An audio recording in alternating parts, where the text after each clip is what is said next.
Alléluia, gloire à Jésus, frères et sœurs. Dans Jacques, le chapitre 5, le verset 17, verset 18, nous voulons souligner une parole là-bas qui se rapporte au prophète Élie, qui va nous fortifier dans notre marche avec le Seigneur. Alors, je vais lire, il est dit ceci au verset 17, Jacques chapitre 5, verset 17, verset 18. Élie était un homme de la même nature que nous.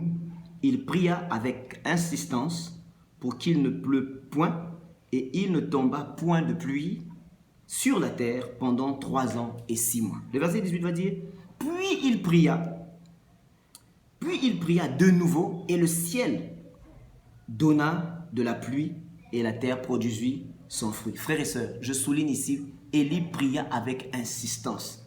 Frères, sœurs, femmes de Dieu, hommes de Dieu, combien de fois as-tu prié? Il y a des situations dans nos vies, je ne nie pas, frères et sœurs, qui nécessitent des prières avec insistance. Je ne parle pas des prières un peu à la volée, des prières aujourd'hui mal enseignées, non. Je parle d'une prière dans la sérénité et dans la disposition de la foi.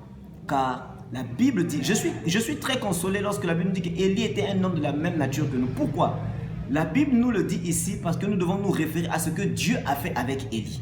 Le feu, les prophètes de Baal, les résurrections, toutes ces choses, les Jourdains ouverts. Mais ici, Jacques vient nous dire que tout ce que a fait Élie ne fait pas de lui un homme extraterrestre, mais fait un homme tout simplement loin de l'Esprit de Dieu. Et ce même Esprit de Dieu repose sur toi et repose sur moi, frère et sœur.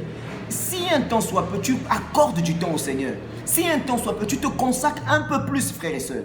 Tu pourras réaliser par des prières insistantes, frères et sœurs, des grandes choses avec le Seigneur. Une sœur m'a dit hier, et que Dieu la bénisse si elle se reconnaît, elle m'a dit, quand je me concentre dans la prière, je vois. Quand je prie beaucoup, frères et sœurs, c'est pas quand. Tu dois prier beaucoup tous les jours. Tu dois être concentré dans la prière tous les jours. C'est ça ton élément de vie.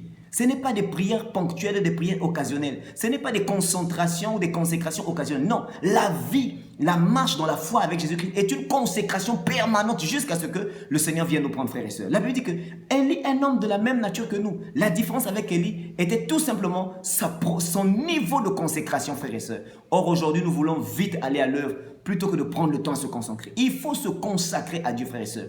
Et c'est très rassurant. Et la Bible dit qu'il pria avec insistance. Ma sœur, tu as prié 2 fois. Ne dis pas que tu as trop prié, tu es fatigué. Dieu ne t'exauce pas. Mon frère, tu as prié juste 4 fois. Tu es rentré en jeûne 3 fois, 3 jours. Non, ce n'est pas 2 fois suffisant. Prie encore et encore et encore. Prie jusqu'à ce que la pluie revienne. Prie. La Bible dit qu'il a prié avec insistance. La pluie s'est arrêtée. Il a prié de nouveau avec insistance. Frères et sœurs, la pluie a commencé à tomber. Je vous exhorte, frères et sœurs, dans une attitude de prière, une vraie prière, conduite par l'Esprit, une vraie prière, dans une bonne disposition de foi et d'espérance, afin de voir les promesses de Dieu se réaliser. Que ce soit pour ta famille, tes enfants, que ce soit pour ton appel, pour ça soit... Il n'y a rien, frères et sœurs, qu'un chrétien puisse avoir en dehors, Seigneur, de la prière. Tout ce que nous obtenons du Seigneur, c'est pas le chemin. Le canal, c'est par la prière. Et je t'exhorte à être un homme de prière. Je t'exhorte à être une femme de prière. Consacrée à la prière. Ton foyer bousculé, ma soeur, tu l'as vu avec le Seigneur. Mais à un moment donné, tu as voulu le gérer avec tes beautés. Tu as voulu le gérer avec des conseils des gens du dehors. Non. Fléchis tes genoux dans la prière. Mon frère, le salut dans la prière. Que Dieu vous bénisse. Au nom de Jésus. Amen.